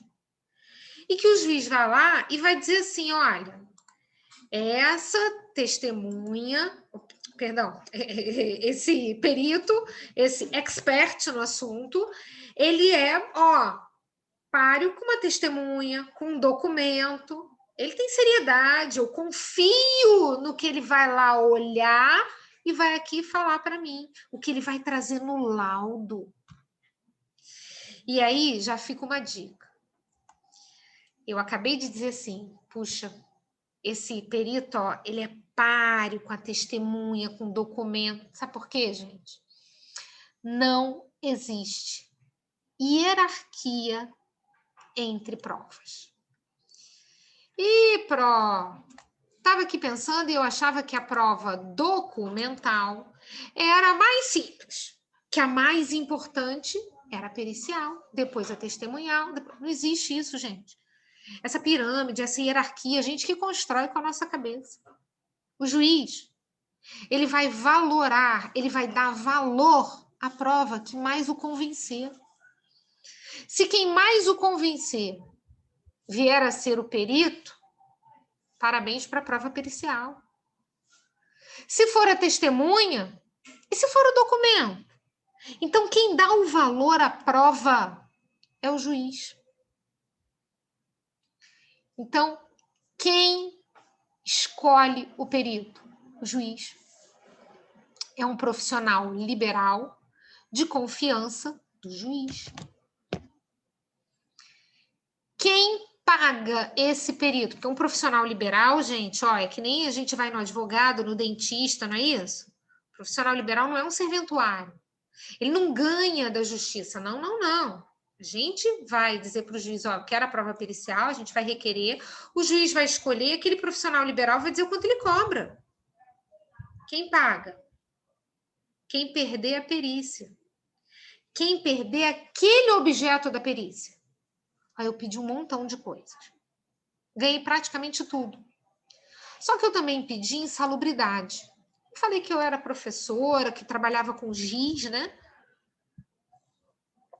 E que o quadro de giz me dava uma alergia. E que eu queria, então, a insalubridade. O perito foi lá e disse assim, olha, essa quantidade de giz que tem no quadro realmente deixa a tua roupa toda suja, faz você espirrar, mas ela não está numa norma regulamentadora, que é a chamada NR, como algo nocivo à sua saúde. Não é insalubre. Perdi, gente. Não ganhei insalubridade. Se eu não ganhei insalubridade, quem é que paga a perícia? Quem paga? Pensa comigo. Quem é que vai pagar? Gente, é simples, simples, simples. Quem perdeu? Se fui eu vou ter que pagar. Caramba, professora. Mas você é o reclamante. Se você tiver gratuidade de justiça. Ah, sim. A nossa lei diz que ainda que eu tenha gratuidade de justiça, eu devo pagar. Puxa, professor, mas você tem dinheiro?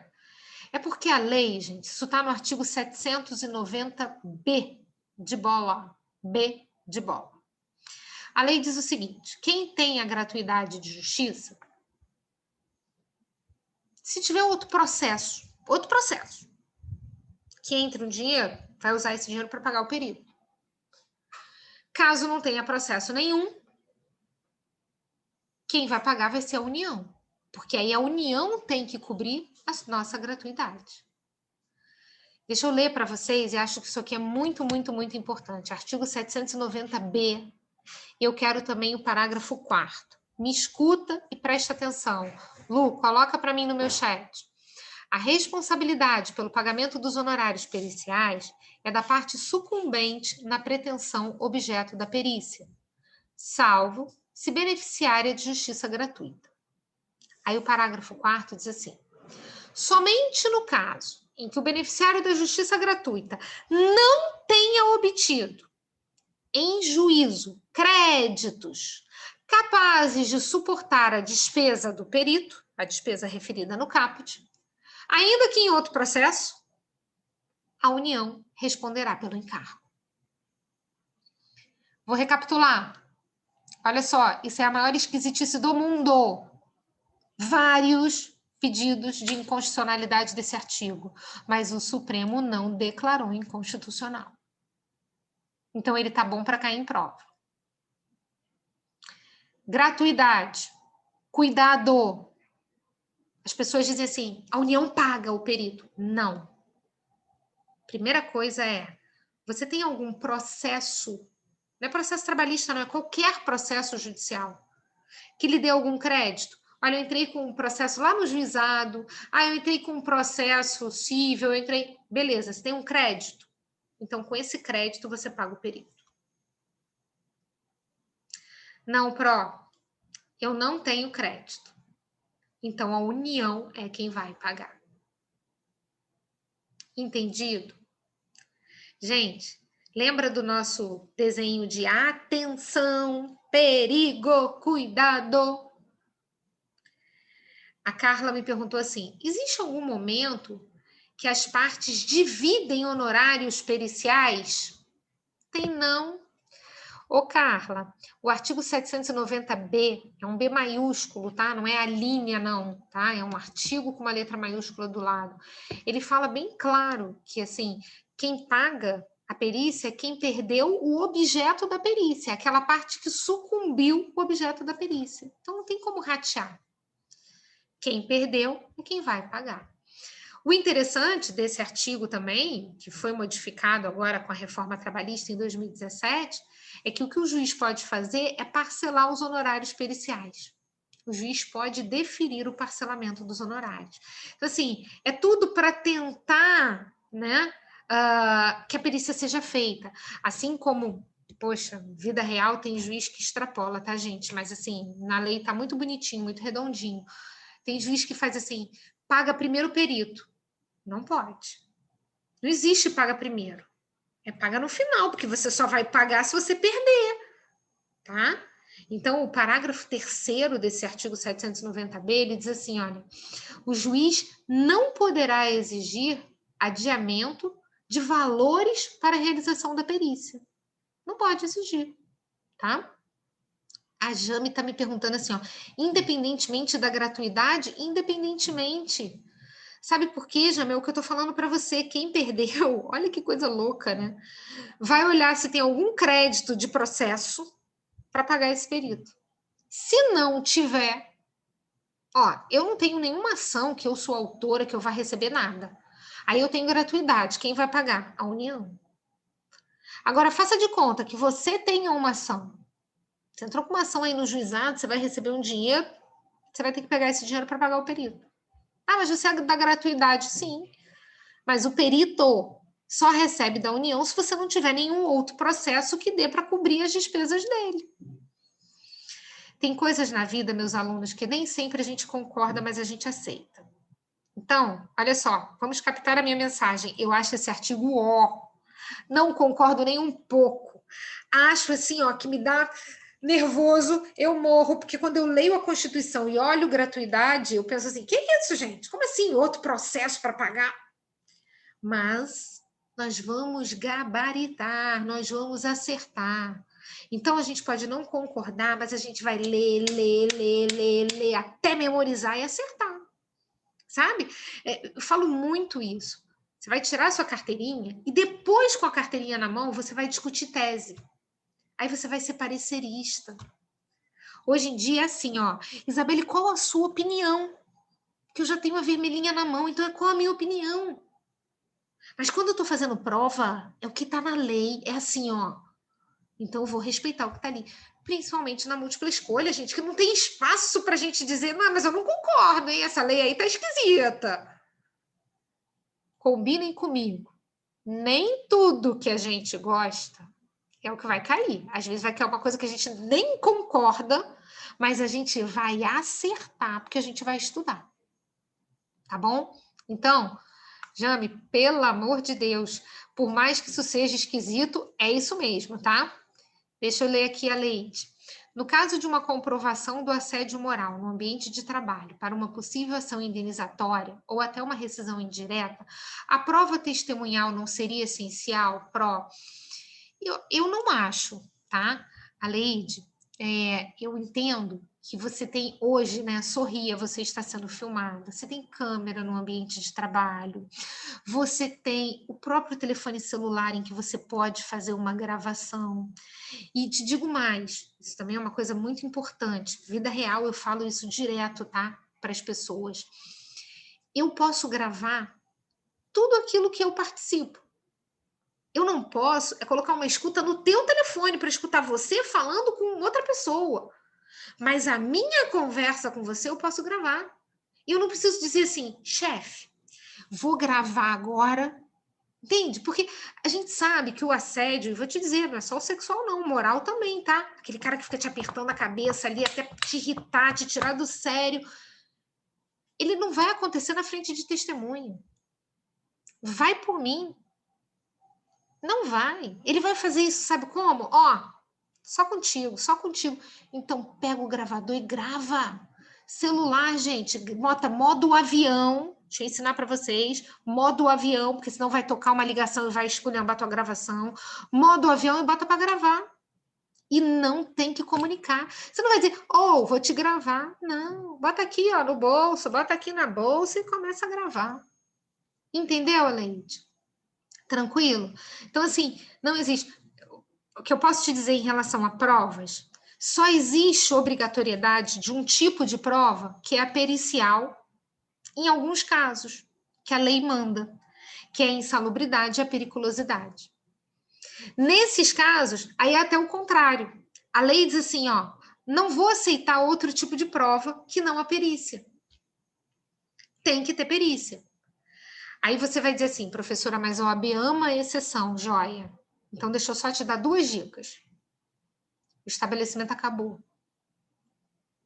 Pegou fogo, fechou, se mudaram. Como é que você vai fazer perícia?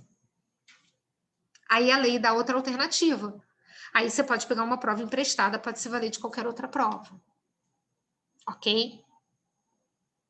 Aí você vai dizer assim, pró, beleza, entendi. E qual é o outro caso? Porque se o estabelecimento acabou, o perito vai chegar lá, vai periciar o quê? Então fez sentido. O outro caso é o seguinte, existe o bombeiro militar e o bombeiro civil. Nós aqui estamos tratando dos civis, tá? Regidos pela nossa CLT, ou por uma lei específica.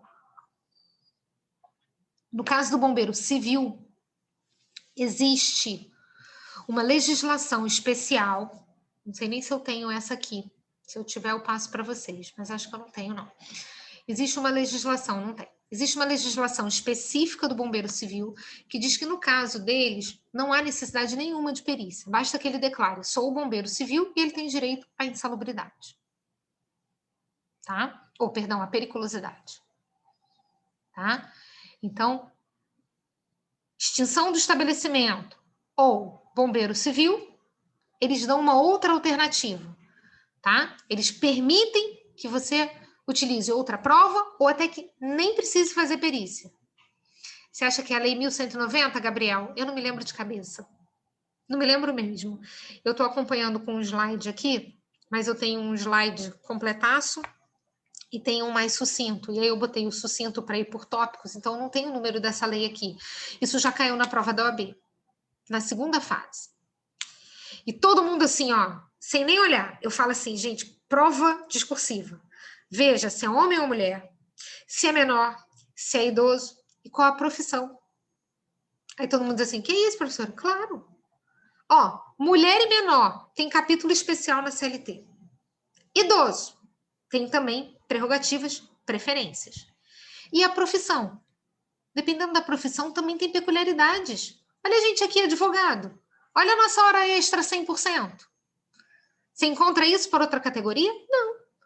Então, na hora que ele falou bombeiro civil, gente, a prova, a segunda fase é com consulta, vai lá no índice, procura para ver se o cara tem uma lei específica. Ah, o cara tem uma lei que diz que não precisa de perícia.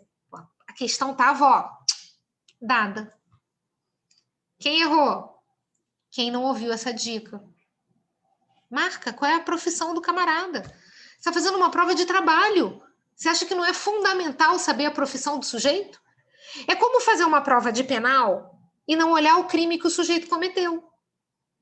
Porque não vai fazer toda a diferença para a gente saber qual a punição que o sujeito vai ter? Então eu tenho que saber qual é a profissão dele para saber qual a lei que eu vou aplicar. Na múltipla escolha, não acredito que eles cobrem o bombeiro civil, mas já cobraram, e muitas vezes, a extinção do estabelecimento. Quando o estabelecimento acaba, o que você faz? Usa qualquer outro tipo de prova. Ok? Só para a gente recapitular na nossa mente. Se for pedida perícia, gente, tem que parar a audiência. Não dá para o perito correr aqui, né, realizar a perícia e a gente continuar. Aí a audiência vai ser partida. E qual o momento que a gente parte essa audiência? Antes até de ouvir as testemunhas. Em regra, o juiz faz isso antes até dos depoimentos pessoais.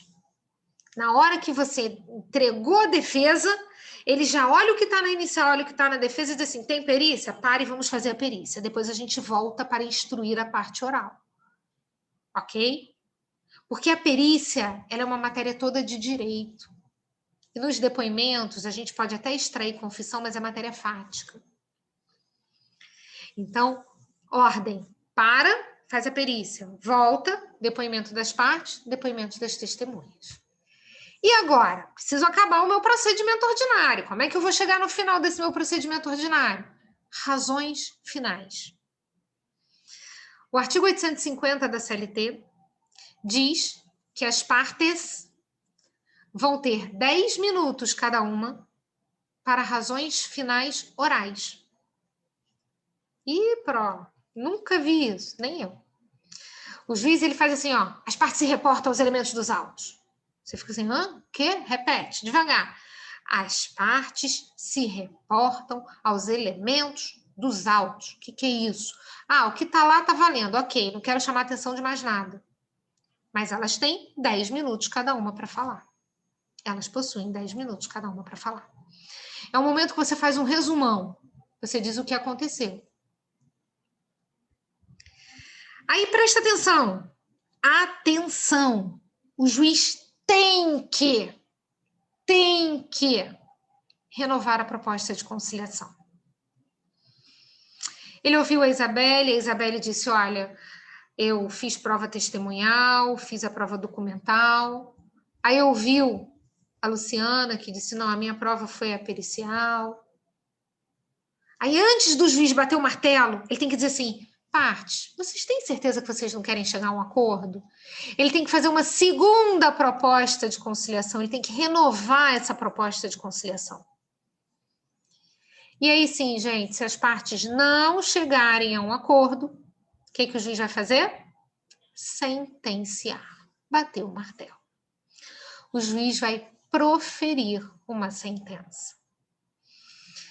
Poxa, professora, eu achava que era assim, olha, razões finais escritas, depois voltava, ele dava sentença. Gente, isso tudo é errado.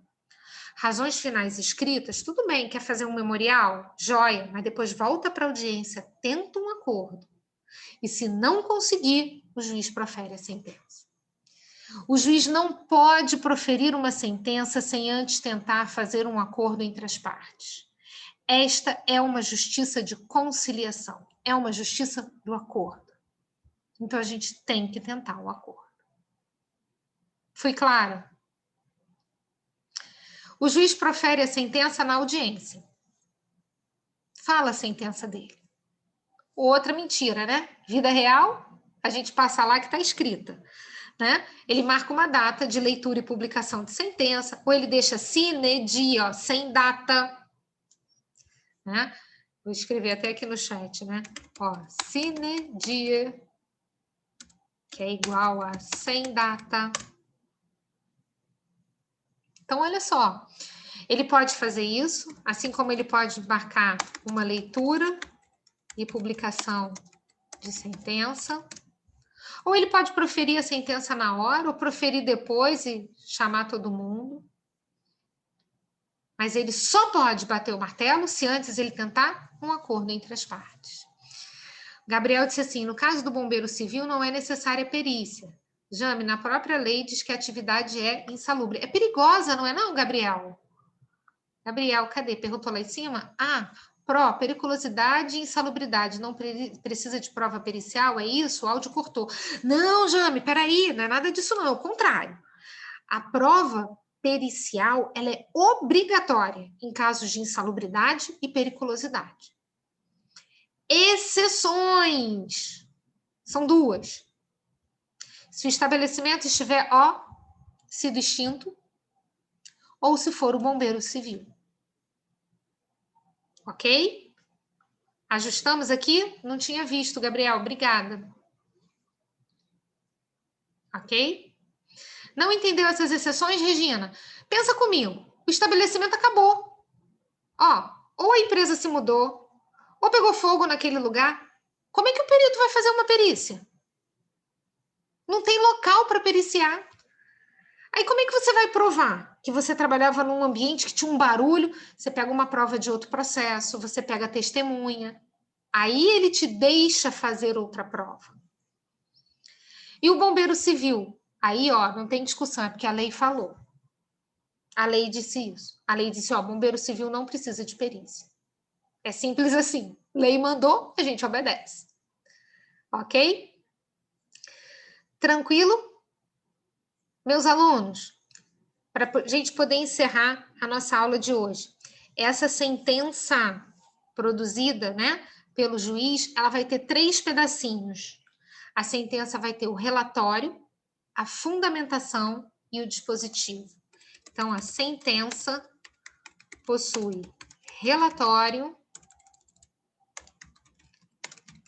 fundamentação e dispositivo. Ok? São 3 pedacinhos. Tranquilinho? Relatório. Vamos resumir tudo que está no processo e vamos relatar o que tem na inicial, o que tem na defesa, o que aconteceu na audiência. Vamos contar todos os detalhes. Fundamentação. Vamos dar um embasamento jurídico. E o dispositivo é a decisão do juiz. É a parte que transita em julgado, é onde ele vai dizer se ele concedeu ou se não, se ele deferiu ou indeferiu, se procede ou se improcede. Tranquilo? Olha só, deixa eu falar para vocês da nossa programação. Encerrei o procedimento ordinário. E na nossa próxima aula, que seria a nossa última aula, eu vou falar do sumaríssimo e vou iniciar recursos. Mas eu vou conversar com o Rafa e vou dar uma aula a mais para vocês, porque eu ainda tenho que falar de execução também, tá? Eu não sei fazer nada correndo. Não é para dar uma pincelada, vocês podem ver que eu conto a história, eu falo o exemplo e vamos, porque o meu aluno tem que sair daqui fera, muito bom. Quem perdeu qualquer aula, já disse a vocês, entrem lá no meu canal do YouTube, ó, Isabelle Gravatar, vai lá, tem as aulas postadinhas, eu agora vou terminar essa aula e eu vou subir a aula para lá, tá? Então só demora um pouquinho, porque a aula é pesada, eu subo para lá, assista a aula. Gente, repetição é método de aprendizado, assiste uma, assiste duas, assiste três, o quanto você quiser, até você memorizar. Ok? Tenho certeza que assim a gente vai alcançar o nosso objetivo, que é passar na prova, né? Isso para mim é super, hiper importante. Eu preciso que vocês acreditem no método para que a gente tenha um êxito, para que a gente tenha sucesso. A gente sempre que termina, né, a nossa aula, a gente faz uma oração. Eu peço sempre a vocês para que rezem comigo um Pai Nosso e uma Ave Maria. E hoje, em especial, eu vou pedir para que a gente faça a nossa oração, colocando como intenção o aniversário da nossa querida Cleuzinha, que é uma pessoa muito amada, conheço a Cleuzinha há muitos anos, é uma pessoa que está sempre disposta a ajudar, vocês não têm noção da bondade que existe no coração dessa criatura. Se vocês precisarem de uma matéria, de um resumo, ela está sempre ali, ela passa e ela conversa. Olha, ela é um doce, que eu digo que ela habita no meu coração, né? Então eu tenho um amor muito grande pela Cleuzinha e acho que aniversário é uma época da gente celebrar a vida, da gente agradecer essa bênção que é a gente estar aqui. Então, vou fazer a nossa oração. Já já eu coloco aqui o link do YouTube, porque eu vou ter que entrar aqui, porque eu não sei ele de cabeça, tá bom? Então, vamos lá? Em nome do Pai, do Filho e do Espírito Santo.